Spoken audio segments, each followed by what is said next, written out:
Fala um pouco pra gente aí da sua trajetória, como que o senhor veio parar em Rondônia?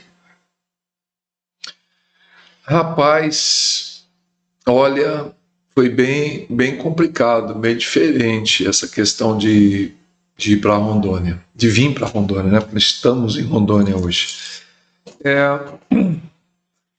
Primeiro foi uma sucessão de coisas, né? Eu, sempre fui da Igreja do Evangelho Quadrangular até coisa de uns 8 anos atrás. Continuo sendo da Igreja Quadrangular, mas não da Convenção Brasileira, né? De uma convenção internacional agora. Mas na época,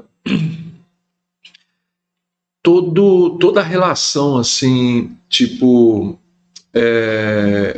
e vai ficando muitos anos, se você não cuidar, ela desgasta, né? E eu estava assim meio cansado em São Paulo pela questão da política interna. Eu falei, puxa, eu preciso de uma mudança. E ocasionou bem na época que meu filho casou. Meu filho casou, o Bruno era meu pastor auxiliar, estava comigo sempre, e ele casou em 2010, em dezembro de 2010. Ele casou e, na sequência, ele estava tendo um convite, ele queria, tipo aquele pássaro que sai do ninho e já quer voar, né? E ele queria muito uma nova experiência e morar numa cidade ao lado que chama São José do Rio Preto, que era bem maior que Fernandópolis. E ele tinha um convite lá, inclusive, de uma igreja para ele trabalhar na questão de louvor e tal. Mas ele não queria falar para mim, estava meio sem jeito de falar. Nesse meio termo, eu recebi um convite na época do pastor Celso Nascimento, que era o responsável pelas mudanças a nível nacional, e ele estava como interventor aqui em Rondônia, eu acho que na época, e ele fez um convite. Na época não foi nem para vir para Rondônia, foi para ir para Caxias do Sul, na Serra Gaúcha.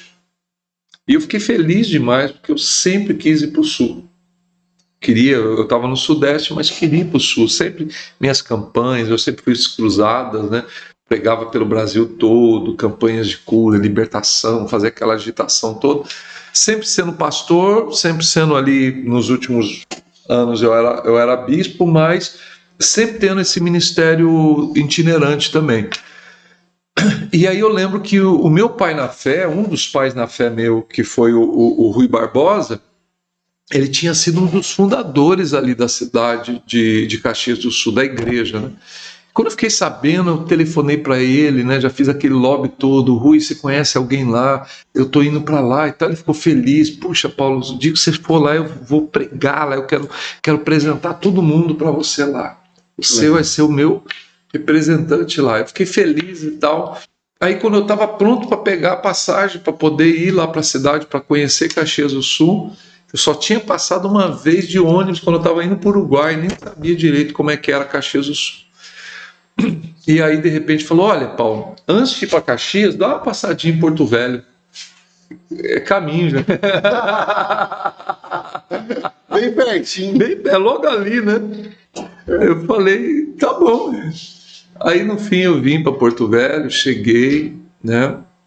Você sabe da realidade que estava a igreja na época. A igreja já estava 4 meses sobre... O pastor havia saído e estava só os auxiliares. E uma igreja que está sem um pastor titular, seja ele quem for, ela sofre, né? Porque ela fica na insegurança. Então tinha muito pouca gente. E quando a gente olhou e viu aquilo, falou: rapaz, que desafio, né? Mas a minha esposa, por incrível que pareça, gostou. Eu achava que ela não ia gostar de jeito nenhum. Não tem nada a ver com o estilo dela. Mas ela falou: Paulo, Deus tocou no meu coração. Que legal. Né? E eu falei: olha, então você é a resposta de Deus, porque eu não senti nada ainda, mas se você sentiu, eu vou na sua vibe. Né? Aí nós voltamos, passou-se o final do ano. No caso, a gente estava aqui já era véspera de Natal. Aí voltamos coisa de um dia antes, horas antes do Natal, nós chegamos em São Paulo, passamos a virada de ano, início de janeiro, geralmente deu uma parada geral, né, e tal, ninguém telefonou, eu fiquei tranquilo. De repente, a minha sogra adoece. Ela morava com a gente, só que ela tinha ido passar uma temporada em Campinas para um tratamento médico. Ela teve um piripaque, adoeceu em questão de... A gente estava indo para visitá-la, no meio do caminho ela morreu. Então a gente recebeu o aviso que ela tinha falecido. Deu tempo de parar o carro e falar: Bruno, nós vamos voltar aí para te pegar, para a gente poder ir para o enterro da avó. Aí voltamos, pegamos ele e fomos. Aí voltamos, no que voltamos, aí eu já conversei, houve mais uma conversa, foi em Bauru dessa vez, fui até Bauru conversar, resolvemos ali o que tinha que ser resolvido e aceitamos o desafio, né? Falei, poxa, tudo está encaminhando, né? A minha sogra seria um desafio ela vir para cá, a gente não ia ter coragem de trazê-la e não ia ter coragem de deixá-la, então seria uma porta fechada para nós, mas Deus a levou. Meu filho casou e foi, seguiu o destino dele.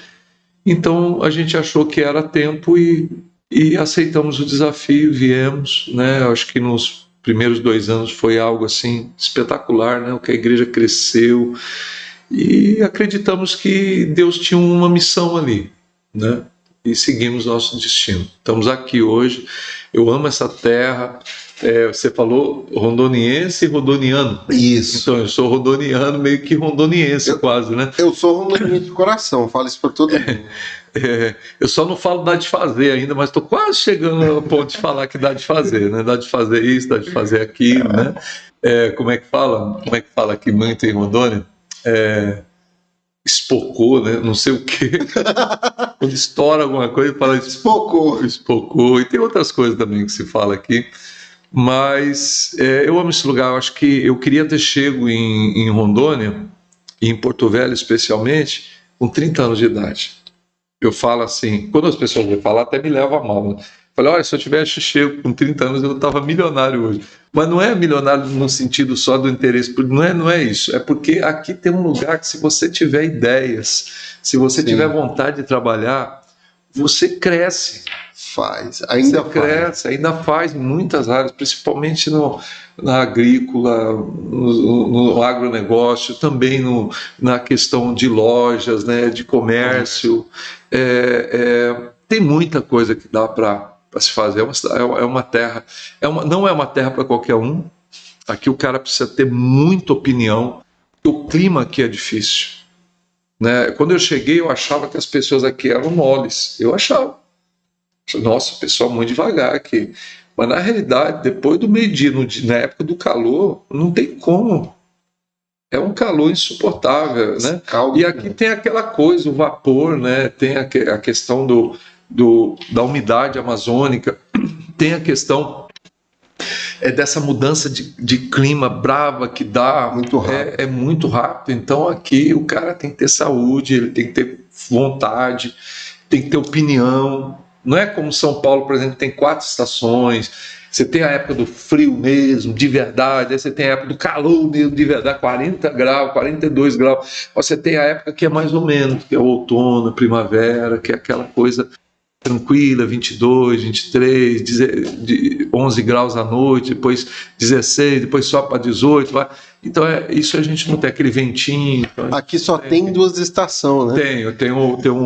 Eu conheço essa daí, viu? Foi o senhor que comprou. Foi eu que falei. Aqui tem 2 estações, gente. Aí o paulista chegou para mim e falou assim: poxa, bispo, 2 estações, então é só verão e inverno. Não, é o verão e a estação rodoviária. É isso aí.